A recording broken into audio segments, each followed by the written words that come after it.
آقا کریم علیہ السلام تشریف فرما تھے تو ایک صاحب آئے، غالباً وہ بحرین سے آئے تھے، تو انہوں نے حضور کو آ کے سلام کیا تو آقا نے رخ پھیر لیا، تو وہ سمجھے شاید اتفاقاً ایسے ہوا ہے، تو جدھر حضور نے رخ پھیرا تو وہ ادھر سے جا کے حضور کو سلام کرتے ہیں، تو آقا نے پھر رخ پھیر لیا۔ وہ سمجھ گئے کہ کوئی ناراضگی ہے، لیکن انہیں یہ نہیں سمجھ تھی کہ ناراضگی کا سبب کیا ہے۔ انہوں نے حضور کی قربت میں بیٹھنے والے اصحاب سے پوچھا کہ آج یہ واقعہ ہوا ہے، اور حضور نے میرے سلام کا جواب نہیں دیا، حضور شاید ناراض ہیں، تو آپ بتا سکتے ہیں کہ ناراضگی کی وجہ کیا ہو سکتی ہے؟ تو انہوں نے تھوڑا سا غور کیا، کہا ہاں یہ تو نے سونے کی انگوٹھی پہن رکھی ہے،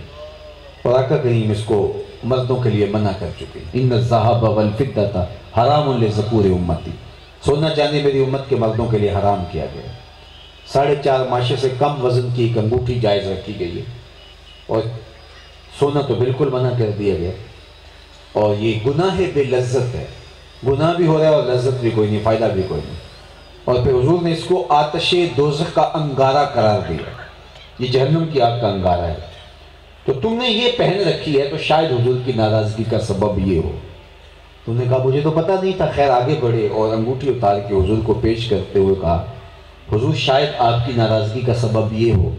تو آقا کریم نے انگوٹھی پکڑی، یوں پھینک دی ایک طرف، ناراضگی کی وجہ یہی تھی، ختم ہو گئی، بیٹھ گئے، مجلس شروع ہوئی، گفتگو چلتی رہی، حضور علیہ السلام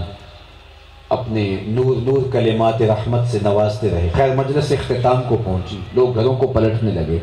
تو یہ بھی واپس ہوئے تو کسی نے توجہ دلائی، وہ انگوٹھی اٹھا لو، تم تو نہیں پہن سکتے شرعاً،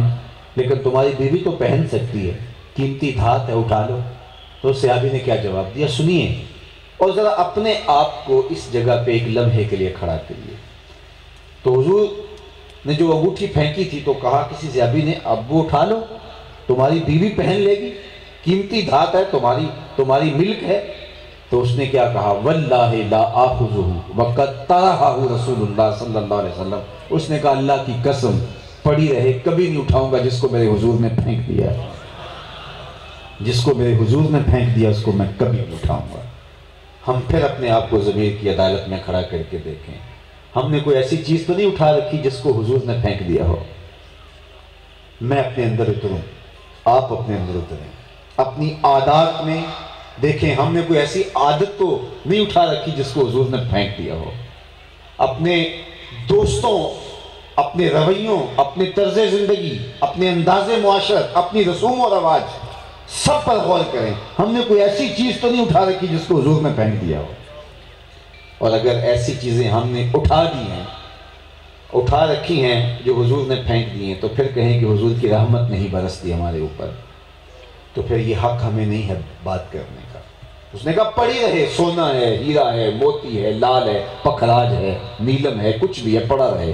واللہ لا آخذہ، اللہ کی قسم میں نہیں اٹھاؤں گا، وقد طرحہ رسول اللہ، اس کو میرے حضور نے پھینک دیا ہے۔ تو جس کو حضور پھینک دیں وہ ہم کیسے اٹھا سکتے ہیں؟